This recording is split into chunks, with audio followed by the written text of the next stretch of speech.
warahmatullahi wabarakatuh. Perkenalkan, nama saya Febi Handayani.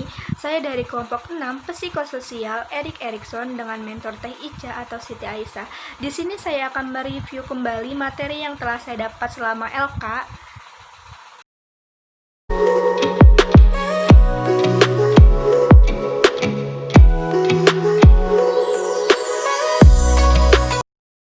Jadi di sini saya akan mereview materi pada hari pertama LK, yaitu tentang IMA BKIN. Nah, apa sih IMA BKIN itu? Jadi IMA BKIN ini kepanjangan dari Ikatan Mahasiswa Bimbingan dan Konseling Indonesia. Nah, IMA BKIN ini yaitu suatu organisasi mahasiswa BK satu-satunya di Indonesia yang telah diresmikan oleh Dikti.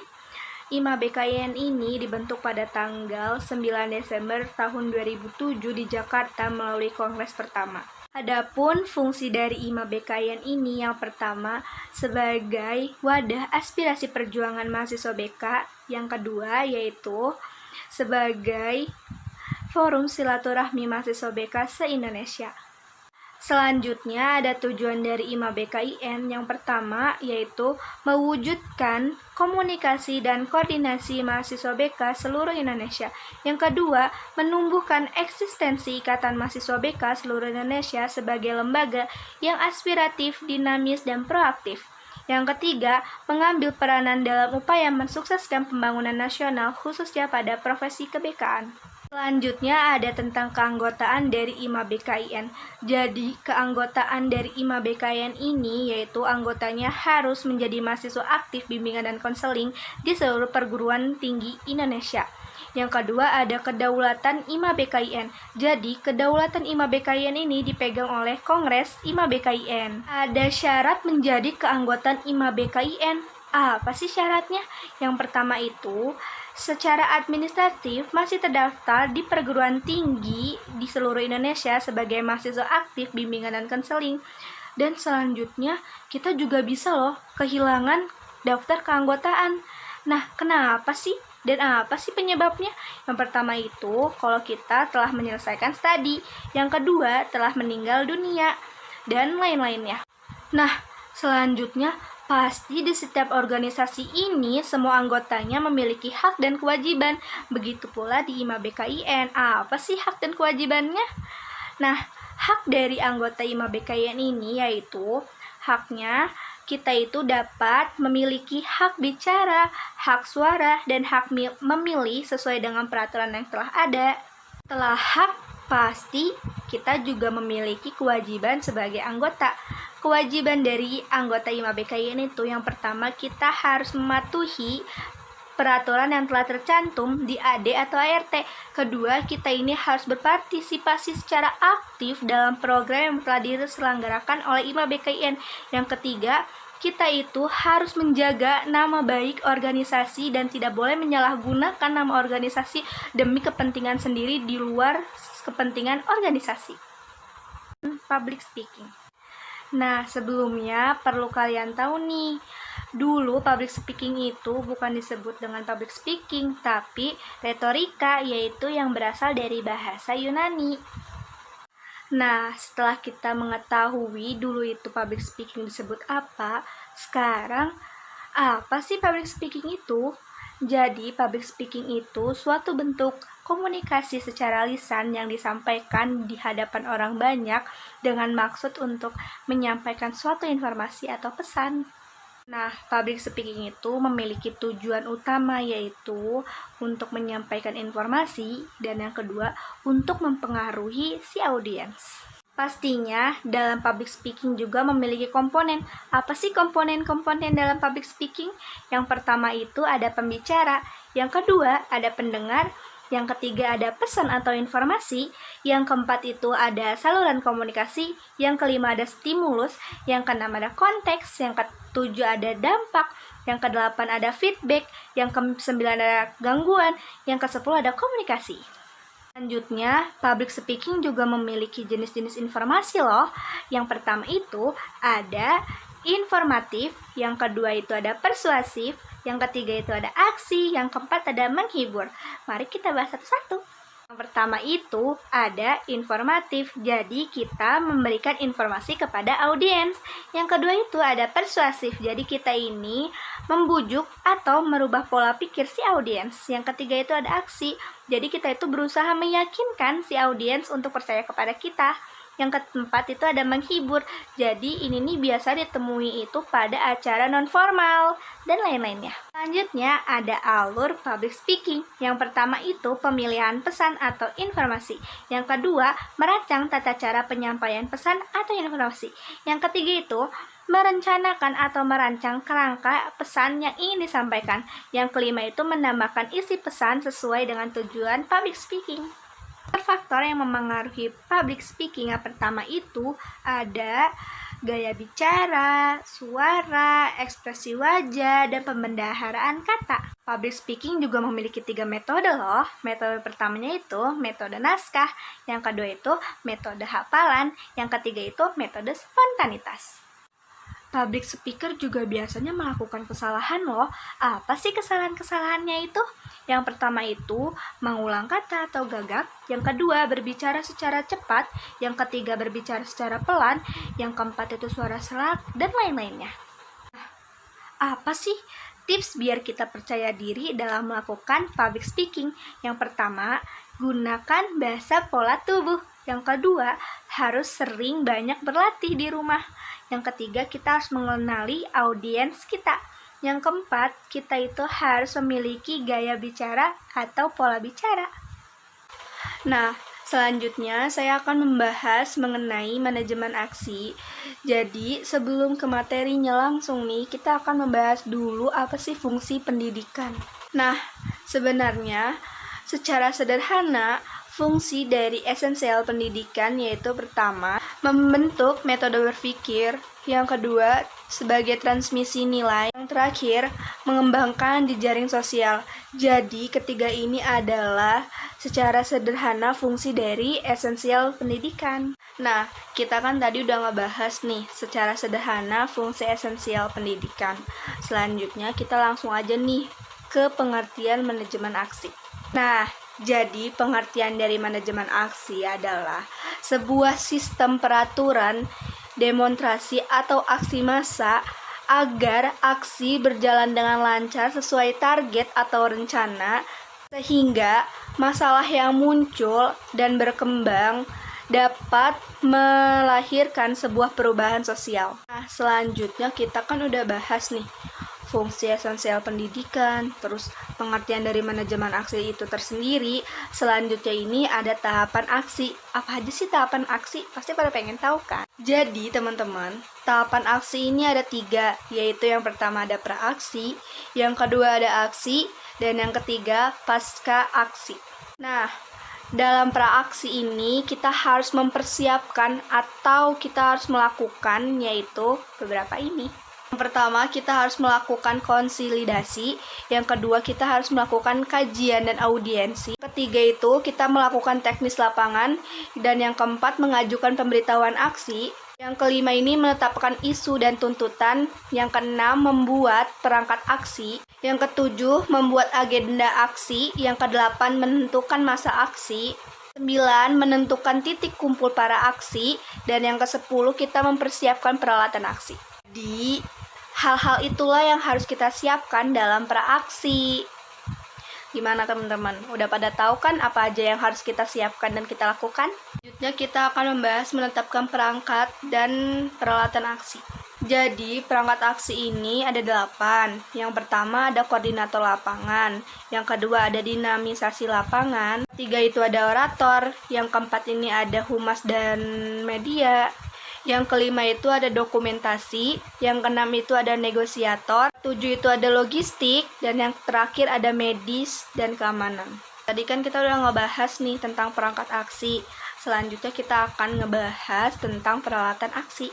Di peralatan aksi yang harus disiapkan itu ada bendera, alma mater, spanduk, toa, dan mobil sound. Pada saat aksi, tindakan-tindakan massa ini telah disetting sesuai dengan persiapan yang telah direncanakan pada saat teknis lapangan, serta semua perangkat aksi ini dapat bekerja sama sesuai dengan tugasnya.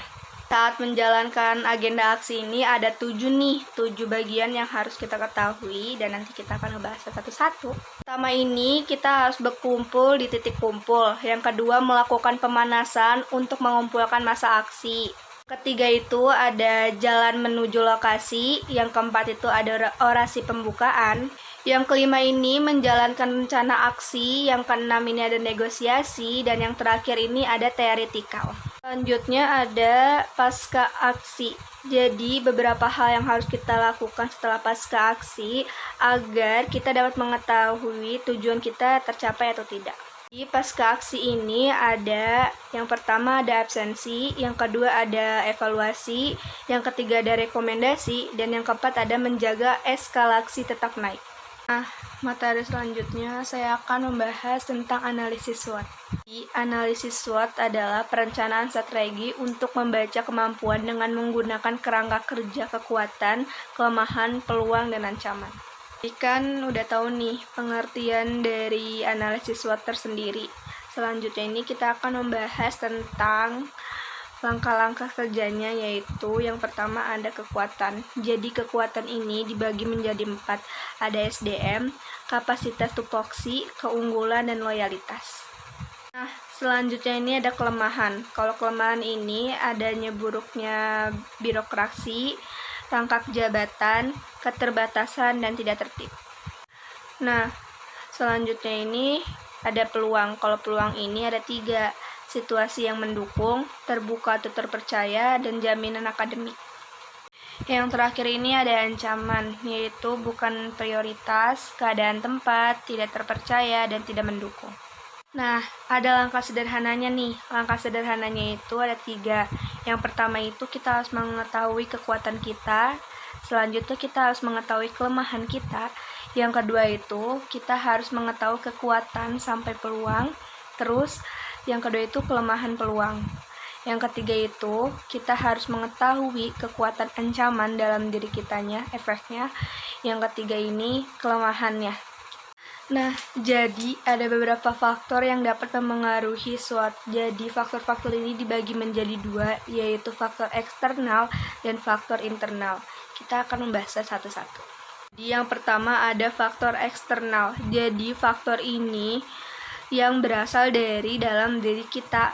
Selanjutnya yang kedua ada faktor internal. Jadi faktor internal ini berasal dari luar diri kita. Contohnya itu kayak dari orang-orang sekitar kita dan lain-lainnya. Jadi kelemahan sama kekuatan ini termasuk ke dalam faktor eksternal, sedangkan ancaman dan peluang ini masuk ke dalam faktor internal. Selanjutnya ada materi tentang kepemimpinan. Nah, kepemimpinan menurut Sondang Pesagian yaitu dapat diartikan sebuah kemampuan seseorang dalam menjabat pimpinan organisasi tertentu yang dapat memengaruhi orang lain khususnya bawahannya. Ini dilakukan agar mereka mampu berpikir dan bertindak sesuai dengan arahan agar tujuan dapat tercapai dengan mudah. Nah, selanjutnya kita akan membahas mengenai teori kepemimpinan. Teori kepemimpinan ini dibagi menjadi 3. Yang pertama ada teori karakter, yang kedua ada teori perilaku, dan yang ketiga ada teori intensional. Nah, kita akan bahas satu-satu. Teori karakter ini menitik beratkan terhadap karakter tertentu yang dapat mensukseskan kepemimpinan. Yang kedua, ada teori perilaku. Teori perilaku ini dibagi menjadi 2, yaitu job center dan employee center. Nah, job center ini sifat kepemimpinan yang hanya fokus terhadap pekerjaannya saja. Nah, yang kedua ada employee center. Employee center ini sifat kepemimpinan yang fokus terhadap bawahannya yang ada di sekitarnya. Nah, berikutnya kita akan membahas mengenai fungsi kepemimpinan. Fungsi kepemimpinan ini dibagi menjadi 5. Kita akan membahasnya satu-satu. Dan yang pertama ada fungsi instruktif. Fungsi instruktif ini menempatkan pemimpin sebagai pengambil keputusan dan pemberi tugas. Yang kedua ada fungsi konsultatif. Jadi, fungsi konsultatif ini menempatkan pemimpin sebagai konsultasi para bawahan.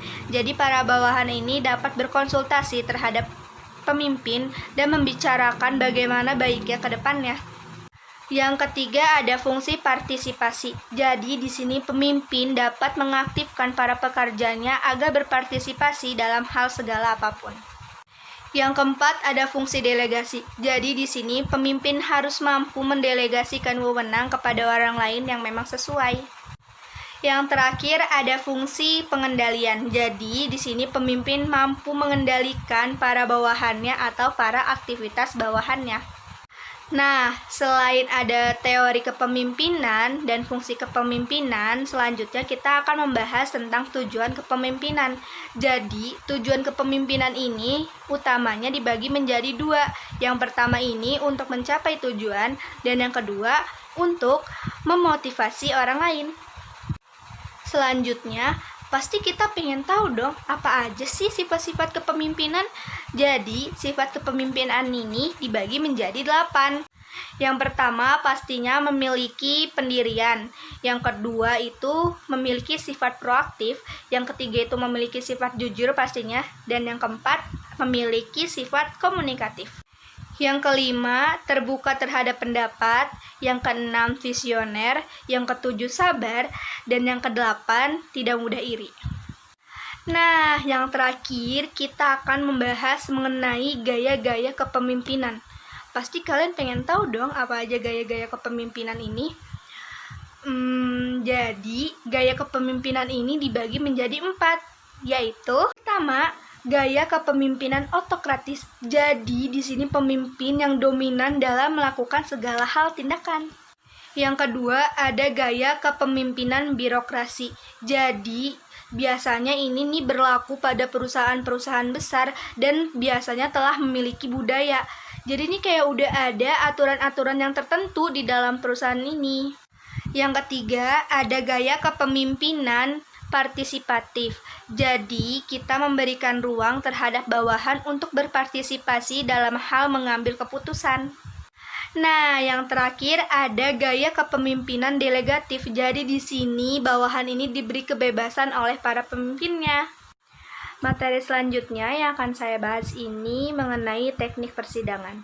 Nah, sebelum kita membahas lebih dalam, jadi di sini saya akan membahas pertama mengenai sidang. Sidang memiliki arti sebagai pertemuan untuk membicarakan sesuatu. Sedangkan sidang organisasi memiliki arti sebuah pertemuan formal suatu organisasi yang membahas mengenai masalah yang nantinya akan menghasilkan suatu kebijakan dengan mekanisme-mekanisme dan aturan yang jelas. Tadi kan kita udah ngebahas mengenai pengertian sidang, terus pengertian sidang organisasi. Selanjutnya kita akan membahas mengenai beberapa sidang dan pembagian sidang. Di sidang itu dibagi menjadi beberapa bagian. Nah, pasti kalian pengen tahu kan apa aja macam-macamnya. Yang pertama itu ada sidang pleno. Dan yang kedua itu ada sidang paripurna. Yang ketiga ada sidang komisi. Dan yang terakhir ada sidang subkomisi. Jadi bagi bagian sidang ini dibagi menjadi 4. Dan itulah hasilnya.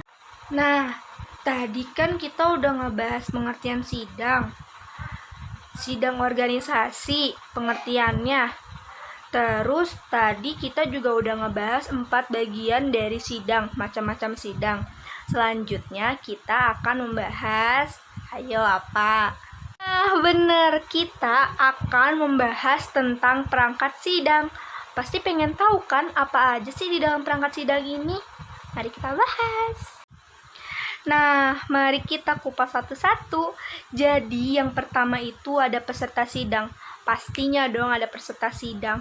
Kalau nggak ada peserta sidang, terus kita mau nyidang siapa? Yang kedua ada presidium atau pimpinan sidang.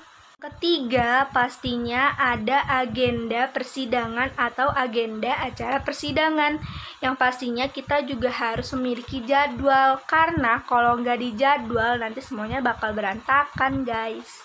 Selanjutnya, pastinya ada materi sidang yang akan dibahas. Yang selanjutnya yaitu ada perlengkapan sidang.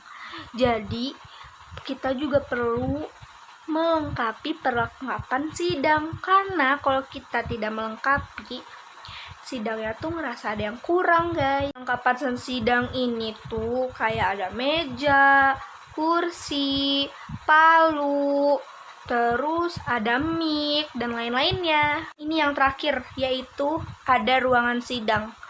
Jadi kalau kita mau sidang harus ada ruangan sidang atau ada ruangan tertentu. Kalau misal di ruangan terbuka itu nggak akan kondusif, guys. Gimana? Udah jelas belum materi tadi yang tentang perangkat sidang? Selanjutnya kita akan membahas tentang syarat-syarat pimpinan sidang. Jadi pimpinan sidang juga memiliki syarat-syaratnya loh. Mari kita kupas satu-satu. Nah, syarat-syarat yang harus dimiliki oleh pimpinan sidang antara lain yang pertama, harus memiliki pikiran yang luas. Yang kedua, sudah mengerti atau memahami masalah yang akan dibahas. Yang terakhir, syarat-syarat pimpinan sidang yaitu harus memiliki sikap yang bijaksana, netral, dan demokratis. Tadi udah ada pengertian sidang, udah ada pengertian sidang organisasi, udah tahu bagian-bagian sidang, terus udah tahu perlengkapan sidang segalanya, terus udah tahu syarat-syarat pimpinan sidang. Yang selanjutnya kita akan membahas mengenai tugas pimpinan sidang. Jadi apa aja sih tugas-tugas pimpinan sidang itu? Jadi tugas pimpinan sidang yang pertama itu membuka dan menutup sidang. Yang kedua, mengatur permasalahan agar fokus. Dan yang ketiga, membuat keputusan. Akhirnya nyampe juga nih di akhir pembahasan, yaitu kita akan membahas mengenai etika dan aturan persidangan. Yang pertama itu disiplin. Yang kedua, berbicara setelah adanya izin dari pimpinan sidang. Yang ketiga, ada interupsi. Yang keempat, saling menghormati. Yang kelima, tidak menyinggung. Yang keenam, refreshing. Dan yang ketujuh, skorsing.